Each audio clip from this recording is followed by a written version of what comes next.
Okay guys, I didn't really stop halfway through to show you exactly how to cut and measure, because it's quite difficult to do on camera, to be honest. This is a very simple loop, but it looks neat. Not very neat, but it does look neat. Like I said, I wanted to have some more tubing on show, because when the window on the side's up, I want to show it off. Also, there's the possibility of water cooling the graphics card as well, so this loop may change on the bottom. We will see. Especially now, as I've seen, there is a little more room in the front than I thought. Maybe another radiator. We will see. Anyway, very simple loop. Let's start from the pump, which is hidden in the drive bay, and I've got it at a slight angle. I don't know exactly how I'm going to have that yet. Don't worry about those cables, they will not be there for very long. So I've come from the pump up to the bottom on the CPU, out top to the rad, and then back into the res pump. Very simple, nice clean loop. Hopefully it'll be nice and effective, because it's quite a chunky radiator. So the overclock, I'm hoping, will be very good. So yeah, with the measuring, it's measure twice, cut once, and always cut a tiny bit more, because you can always cut more off than add it on. It's pretty self-explanatory really when it comes to measuring your tube. Also, just sort of decide how you want it to look, where you want the loop to be, because it's going to be your design. I mean, don't copy everybody's, it's do it however you want to do it. But there you go, look around the front. And there's the res. Like I said, I don't know if I'll have the res straight like that, which I can do with some double-sided Velcro, but at the moment it's trying to move because of the hose and the cables. So the next part will be leak testing. I will be testing it currently because I had to heat this tube to get it over, so I'm not too worried at the moment about putting any like cable ties or anything around the barbs, but that's the whole point of leak testing. Right, and also I will be showing you a trick that I used before to double check your loop for leaks. Stay tuned. Okay, boys and girls, so you've finished your loop and you're happy with it and you think everything's ready to go, so it's time to fill it and check for leaks. This is the bit that is going to be time consuming, but probably the most important, one of the most important bits. You don't want to just rush it and think, oh no, there's no leak. Power on your system, suddenly get a leak and you lose graphics card or a motherboard or everything. So there is a way you can slightly speed this process up, which is what I'm going to do now. So what you should be doing is boiling a kettle, full kettle, to make a cup of tea, make yourself a cup of tea, and then heat up your coolant. I'm using the Mayhem, so what I will be doing is I'll just be submerging it in some boiling water just to bring it to a good temperature. Main reason that is for, obviously your loop is going to be used when it's hot, so things expand when they get hot, so you'll find any leaks a lot quicker this way, and you'll also find out if any of your tubing is too tight, because if you use the slightly cheaper tubing, it will become very malleable once it's warm, and you'll find out if you've got any kinks. So I will be trying to attempt to fill this on camera. I don't know how well that will go. You also want to bridge your power supply. I've got another power supply, so I'll be using that. And to bridge them, very simple. It's green to black. The one green to any black, nothing else, because then you will blow your power supply. So I will now heat up my fluid, and I will attempt to fill this on camera. Also, you want lots of tissue paper. I'll show you that now how I do it. I haven't done this for a long time. Everything's been air cooled for years, since my Athlon days. But you can see anywhere that's possible going to be a leak, I've got white tissue paper so I can see visually see a leak, and I've got plenty nearby so I can mop up any spills. Where my reservoir is, it's going to be interesting to try and show you how to do this, but we will muddle through anyway. Okay guys, for your viewing pleasure, I've constructed myself a fill port. I've heated my coolant. Basically I've had some spare tubes, so what I've done is I've constructed like a tube.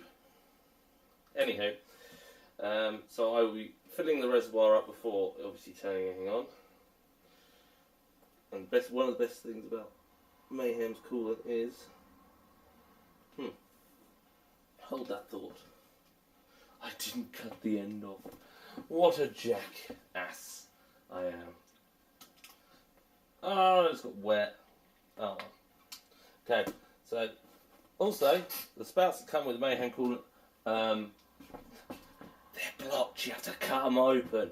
Anywho, let's try it again. So we are going to fill our res.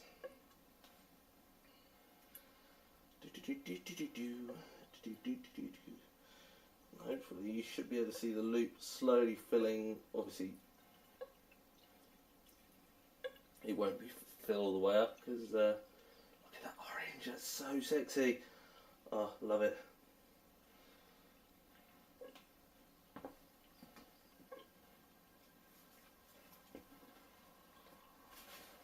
And obviously this isn't really hot. I didn't make it boiling hot because that would just be silly.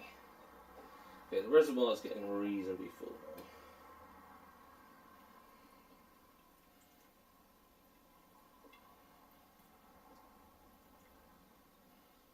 Okay. Yep.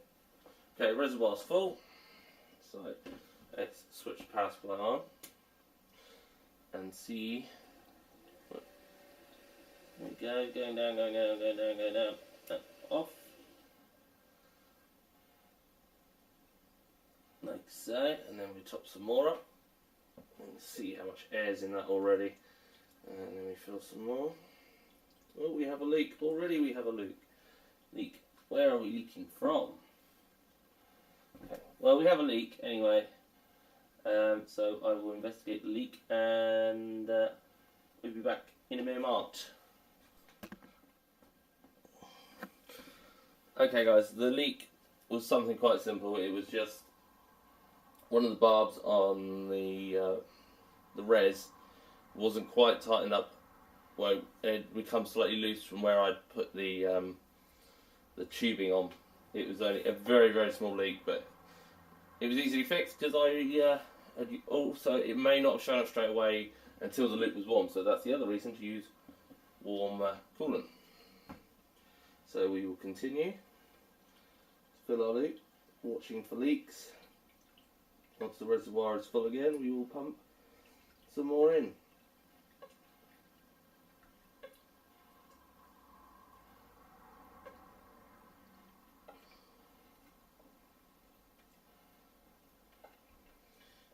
This is probably very boring for anybody watching, but it's very intense for me.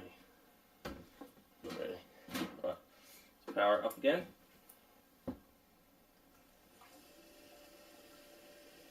Down it goes, I can hear bubbling. Let's switch it off. Right. So now the radiator is starting to fill. You can slightly feel it's getting warm. So a quick check for leaks. Obviously I will recheck every 5 seconds now on that. Every time I fill it I'm going to be checking that one leak from before, make sure it's not restarted leaking.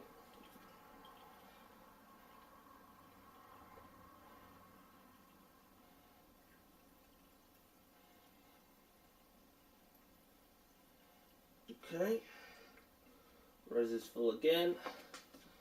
Pump on.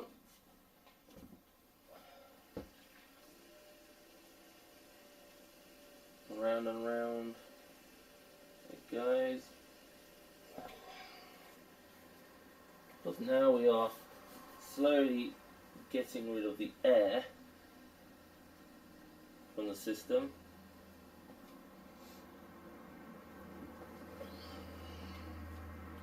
I'll add some more whilst the pump is running.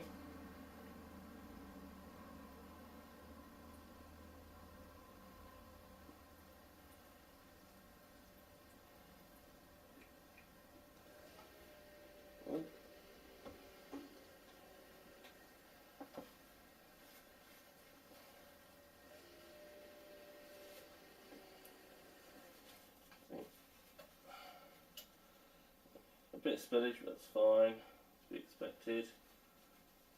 So,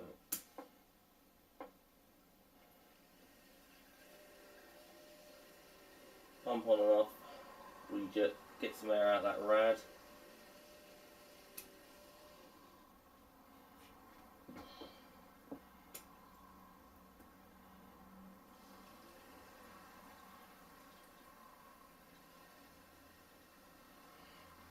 So now basically all I'm going to be doing is the loop is pretty much full, apart from obviously there's a couple of big air locks in it. So now what I'll do is I will keep mopping up the mess I'm making and getting the air out. That's basically we'll turn the pump on and off, and hopefully by the next time you see it we will have a loop that is fully functional with no leaks.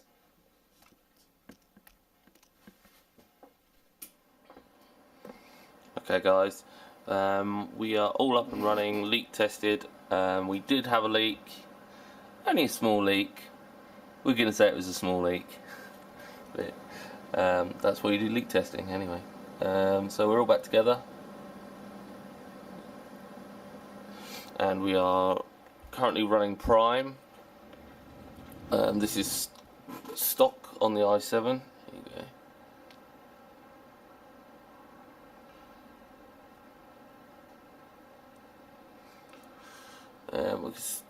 Which isn't too bad, seeing as the air cooler was, well, let's just say a lot warmer. So yeah, there you go, all sorted, all back together, and I will do another video to go alongside this water cooling guide.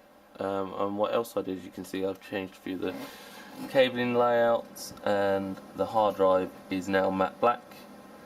But we'll do that in another video later.